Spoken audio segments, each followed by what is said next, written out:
की राष्ट्रवादी शरद पवार केंद्र पक्षाचा प्रदेशाध्यक्ष बदललेला आहे. शशिकांत शिंदेंना नवीन प्रदेशाध्यक्ष केलाय. मात्र आता जी चर्चा ती म्हणजे शशिकांत शिंदेंच्याकडे जबाबदारी पश्चिम महाराष्ट्राची, जिथं राष्ट्रवादीचा गड होता जो ढासळला तो पुन्हा बांधण्याची जबाबदारी येणाऱ्या स्थानिक स्वराज्य संस्थांच्या निवडणुकांमध्ये त्यांचा प्रभाव दिसेल असं बोललं जातंय. महायुतीला याचा फटका बसेल का, आपल्याला काय वाटतं? नाही बघा, शशिकांत शिंदे साहेब आमचे चांगले मित्र आहेत, विधिमंडळातले आमचे सहकारी आहेत. ते मला वाटतं 3 टर्म आमदार राहिलेले आहेत. ही 4थी टर्म त्यांची विधान परिषदेची आहे. ते मंत्री राहिलेले आहेत. त्यामुळे एक प्रभावशील नेता आहे राष्ट्रवादी काँग्रेस शरदचंद्र पवार साहेबांच्या गटाचा. पण शेवटी सातारा जिल्ह्याचा आजचा विचार केला तर एकेकाळी हा जिल्हा 8चे 8 आमदार राष्ट्रवादी काँग्रेस पक्षाचे निवडून देणारा होता. पवार साहेबांनी राष्ट्रवादी स्थापन केली तेव्हा. पण नंतर चित्र बदललं.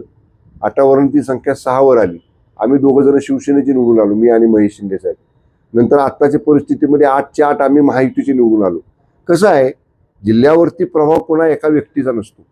जिल्ह्यावरती प्रभाव जी नेते मंडळी आपापल्या क्षेत्रामध्ये, आपापल्या विधानसभा क्षेत्रामध्ये कामं करतात, विकासाची कामं करतात आणि जनता त्यांच्या पाठीशी असते. आज सुदैवानं योगायोगानं आम्ही 8चे 8 आमदार महायुतीचे आहोत आणि आम्ही 3-4 जण मंत्री आहोत. माझ्यासह आम्ही 4 मंत्री आहोत आणि आमचा एकोप्यानं काम चालू आहे.